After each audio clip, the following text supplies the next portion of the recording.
One of the symptoms of liberalism involves people imagining racism where none exists. And sadly, these symptoms are widespread and persistent, as the liberal pandemic shows no sign of slowing down. And on the surface, you may wonder, what does imaginary racism have to do with something like climate change? Well, let me tell you. As you know, the left blames climate change on humans burning fossil fuels in our cars and to create electricity. Even though cars and coal power plants weren't around 10,000 years ago when the Ice Age ended from the climate changing. But according to them, it's not just humans who are responsible for climate change. It's white people.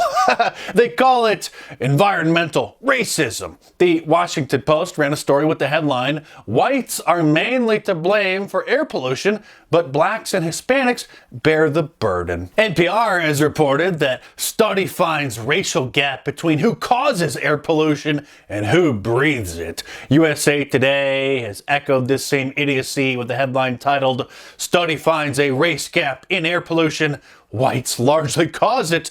Blacks and Hispanics breathe it." The LA Times also blames white people for causing air pollution that is breathed in by non-white people in Los Angeles. So as you can see, as crazy as this idea is, it's the accepted dogma of the left. Oh, there's plenty more to come in this video, but real quick, order my new book, The War on Conservatives, in paperback from Amazon.com, because there's only so much I can get into here on YouTube, so order the book, which I promise will not disappoint. It's so much better than my videos. The link in the description below. There are even stories like this one. White Americans' food choices are contributing disproportionately to climate change.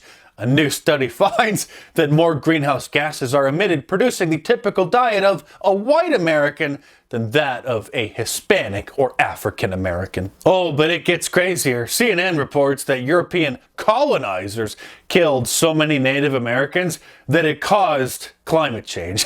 These are real articles, by the way. Of course, Alexandria Ocasio-Cortez blames white people for global warming. During a House Oversight Subcommittee on Civil Rights and Civil Liberties, she said this. Do we see largely that it's the global South and communities of color that may be bearing the brunt of the initial havoc from climate change? Without a doubt, without a doubt. And in terms of that wealth, the people who are producing climate change, the folks that are responsible for the largest amount of emissions or communities or corporations, they tend to be predominantly white, correct? Yes, and every study backs that up. No, actually, since you asked, China is responsible for the vast majority of the carbon emissions, and India helps out a lot too. But why not blame white people? After all, we're the scapegoat for all the world's problems. And this is why climate change is part of intersectionality, a fancy term meaning all their Marxist agendas intersect and are thus intertwined into one cause, social justice, which is really just a code word for communism. They even say that Americans don't like eating bugs because of racism. And there are articles on the colonial imperial history of insect food avoidance in the United States. They literally blame Christopher Columbus for Americans' phobia of eating insects because European colonizers demonized indigenous people as savages for eating them. Of course, racism is the worst thing in the world to social justice warriors, unless it's against white people. Anti-whiteism is now the norm in America. The imaginary racism problem is so bad in today's society that when Larry Elder ran for governor of California, the Los Angeles Times called him the black face of white supremacy. This is a real article, by the way, not satire. Sorry I have to keep saying that, but if I didn't, some people would understandably think that I got duped by a parody because it doesn't seem real, but it is. The LA Times considers it white supremacy to want to secure the southern border, even when a black man says that we should do it. After the backlash, they published a follow-up article titled, "Larry Elder Says He's Not the Face of White Supremacy. His fans make it hard to believe." When a black CNN contributor who also has a radio show was interviewing David Webb, who's been a conservative pundit for decades, the host said the only reason that he's had a successful career in media is because of his white privilege. But there was only one problem. And that brings to the point of if people want to get into these fields regardless of color, I've chosen to cross different parts of the media world done the work so that I'm qualified to be in each one. I never considered my color the issue. I considered my qualifications the issue. Well, David, that's a whole nother long conversation about white privilege and things that you have the privilege of doing that people of color don't have the privilege of. How do I have the privilege of white privilege? David, by virtue of being a white male, you have white privilege. Whole long conversation. I don't have time to get into it. Ariva, I hate to break it to you, but you should have been better prepped. I'm black. Okay, then I stand. See, you went to white privilege. This is the falsehood in this. You went immediately with an assumption.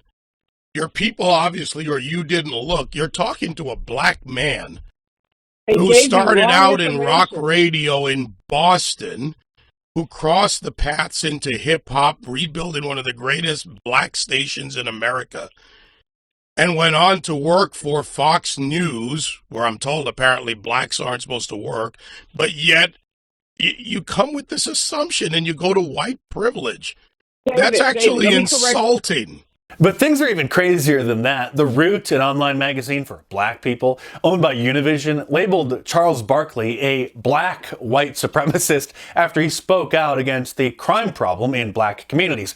Yes, they labeled a black man a white supremacist for urging his fellow black people to stop committing so much crime. After Kanye West tweeted support for Candace Owens, who's a big star now, but started out as an ordinary YouTuber who had been making headlines for denouncing Black Lives Matter and supporting President Trump, the mainstream media went nuts. The Washington Post called him the new alt-right darling. BuzzFeed said that people are worried that Kanye West is getting radicalized by the far right. And Rolling Stone magazine said that Kanye West's pro-Trump tweets are a real threat. Black people aren't allowed to support Donald Trump in the United States of America. A New York Times op-ed written by a black woman asked, "Can my children be friends with white people?" and went on to detail her reasons for teaching them they should avoid white people. The tipping point for her revelation was the election of Donald Trump as president, of course. Affinity magazine, which is really just a website for black people, asked, "Do white men really deserve to vote? Because they're the same people who brought us Trump." The writer thinks it's worth considering banning white people from voting as a way to reverse white privilege and help white people understand the black experience and become better allies to the social justice cause. Yeah, I'm sure that'll help. Sadly, it's not just worthless anti-white websites that waste cyberspace where you can find such insanity. College campuses have been a petri dish of cultural Marxism. A student group at Elizabethtown College in Pennsylvania even encouraged students to wear special pins to remind them of their white privilege, to shame them for being white.